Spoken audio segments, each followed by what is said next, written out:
It was supposed to be a weekend to unwind, just me and Aaron out in the middle of nowhere, camping in the woods. No phones, no distractions, just us, the crackling fire, and the quiet of nature.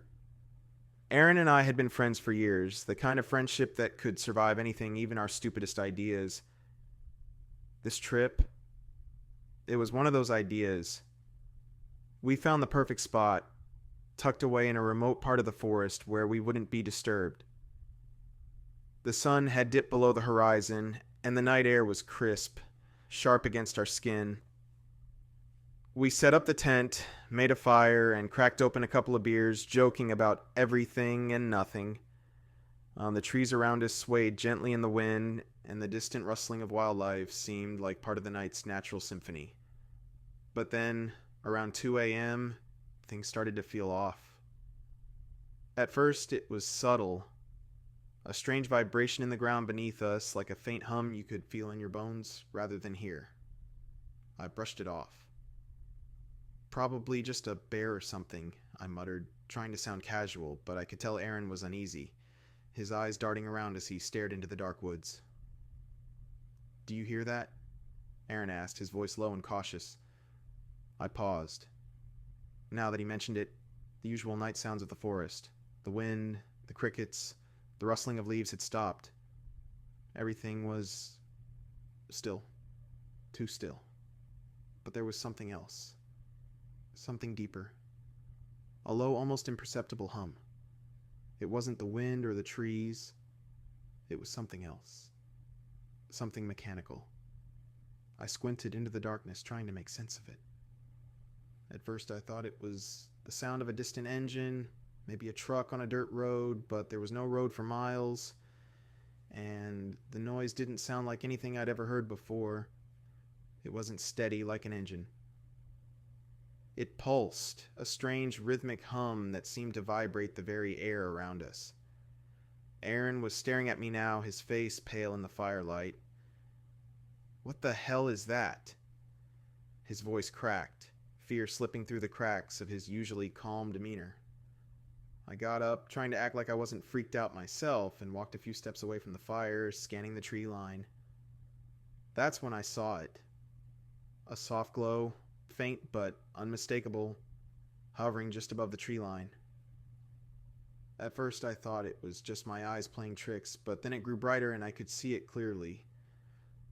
It was like a light, a disc-shaped light, hovering silently in the air.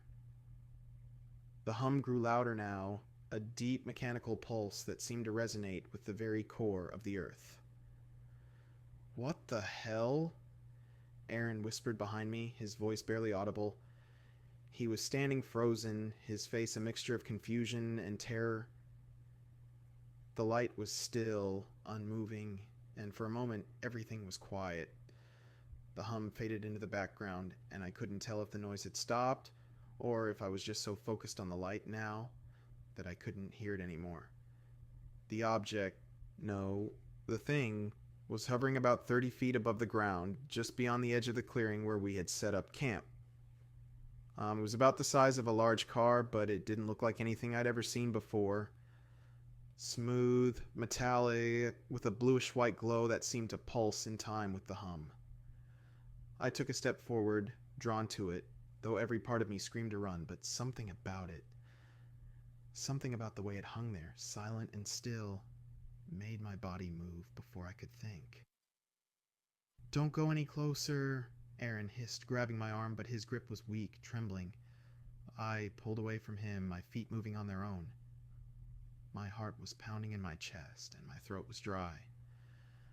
I was standing at the edge of the clearing now, only about 20 feet from the object. That's when the noise changed. The hum shifted, deeper now, almost like it was alive, like it was breathing.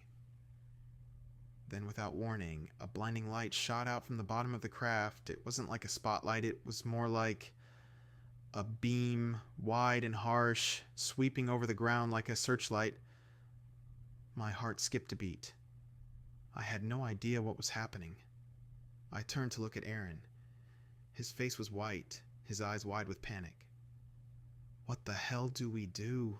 he whispered, his voice barely audible over the rising hum. Before I could answer, the light from the craft flickered, then went out.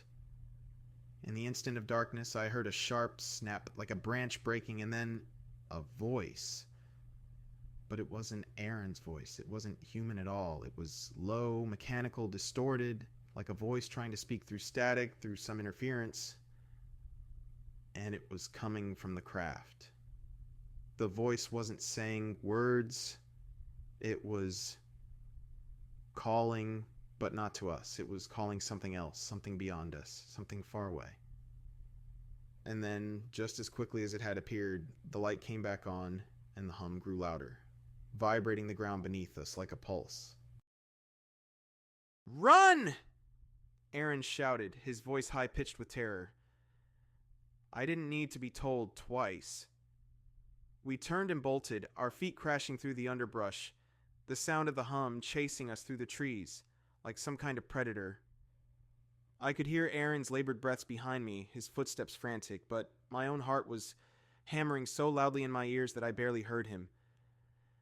We didn't stop running until we reached the edge of the woods, panting and exhausted, hearts pounding so hard we could barely stand. We turned back, and when I looked, the light was gone. The sky was dark again, silent, and the only sound was the wind whispering through the trees. The hum had faded into nothingness, as if it had never been there at all. But it had been. I don't know what we saw that night, what we encountered, but I do know this. I haven't set foot in those woods since, and every time I hear a hum in the distance, I freeze, because I know it wasn't just a dream. Whatever we saw, it was real, and I'm not sure it's done with us yet. Aaron and I never spoke of it again. Neither of us had to. We both knew what we had felt, what we had seen, and sometimes, late at night, when the hum comes back, just faintly, just on the edge of hearing, I can still feel it, like it's watching me from the dark, waiting